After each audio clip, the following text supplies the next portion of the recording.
اعوذ باللہ من الشیطان الرجیم بسم اللہ الرحمن الرحیم تاللہ لقد ارسلنا الی امم من قبلک فزین لهم الشیطان اعمالهم فهو ولیہم اليوم ولهم عذاب علیم وما انزلنا علیک الکتاب الا لتبین لهم الذی اختلفوا فیہ وہدی ورحمۃ لقوم یؤمنون۔ تاللہ اللہ کی قسم، لقد ارسلنا الی امم، البتہ تحقیق ہم نے بھیجے رسول کئی امتوں کی طرف، الی امم کئی امتوں کی طرف، من قبل کا آپ سے پہلے، فزین لهم الشیطان پس مزین کر دیے ان کے لیے شیطان نے اعمالہم ان کے اعمال۔ مزین کرنے کا مطلب ہے خوبصورت بنا دینا،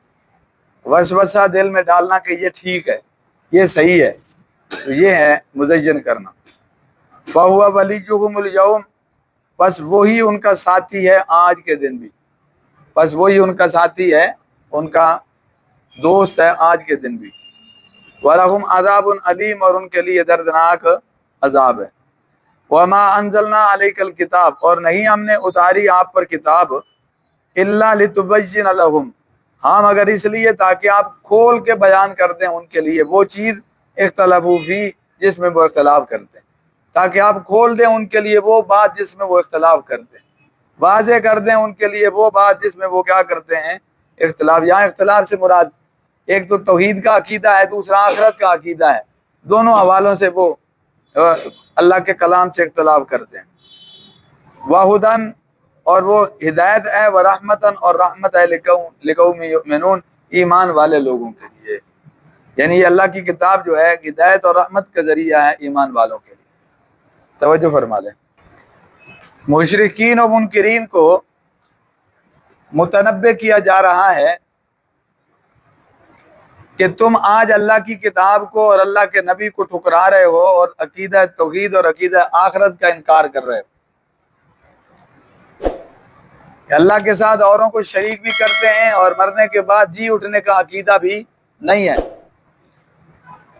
تو یہ کوئی پہلا موقع نہیں، اس سے پہلے بھی ہم نے رسول بھیجے، تو تم سے پہلے لوگوں نے بھی ان کا کیا کیا ہے، انکار کیا، یہی جرائم تم سے پہلے لوگوں نے بھی کیے۔ اور یہ پیغام توحید اور آخرت کا ایسا پیغام ہے کہ ہر نبی اور رسول کو اللہ نے دیا ہے، ہر نبی اور رسول نے اپنی اپنی امت کو عقیدہ توحید بھی سمجھایا ہے، عقیدہ رسالت بھی سمجھایا، جب اپنی نبوت اور رسالت کی دعوت دے رہا ہوتا ہے تو عقیدہ رسالت بھی سمجھاتے ہیں اور عقیدہ آخرت بھی۔ یہ تین بنیادی عقیدے ہیں، باقی ان کی تفصیلات میں آ جاتی ہیں باقی چیزیں۔ تو یہ بنیادی تین عقیدے، عقیدہ توحید، عقیدہ رسالت اور عقیدہ آخرت۔ تو فرمائے ان عقیدوں کی وضاحت یا عقیدوں کی دعوت ہر نبی اور رسول نے دی، تو تم سے پہلے لوگوں نے بھی ان کا انکار کیا، اور انکار کے بعد شیطان نے ان کے جرم کو ان کی نگاہ میں مزین کر دیا، یعنی وسوسہ ڈالا، اللہ شیری دی اور حوصلہ دیا کہ تم ٹھیک کر رہے ہو، تم صحیح ہو، تم غلط نہیں کر رہے۔ تو یہ جو وسوسہ شیطان کی طرف اس قسم کا آتا ہے، اس کو کہتے ہیں مزین کر دینا، کہ وہ ان کو برا عمل اچھا کر کے دکھاتا ہے کہ صحیح ہے، تو اس پر پھر یہ ڈٹ جاتے ہیں، یہ اس جرم پر قائم دائم ہو جاتے ہیں کہ ہم صحیح کر رہے ہیں۔ تو اس کا نقصان کیا ہوتا ہے کہ جو آدمی اپنی غلطی کو غلطی نہ مانے وہ توبہ کیسے کرے گا، وہ معافی کیسے مانگے گا، پھر جو غلطی کو غلطی نہ مانے وہ اصلاح کیسے کرے گا۔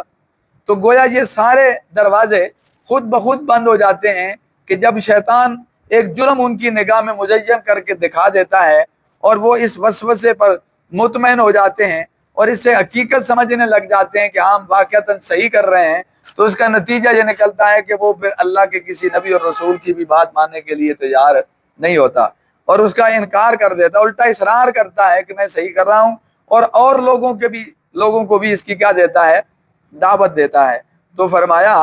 کہ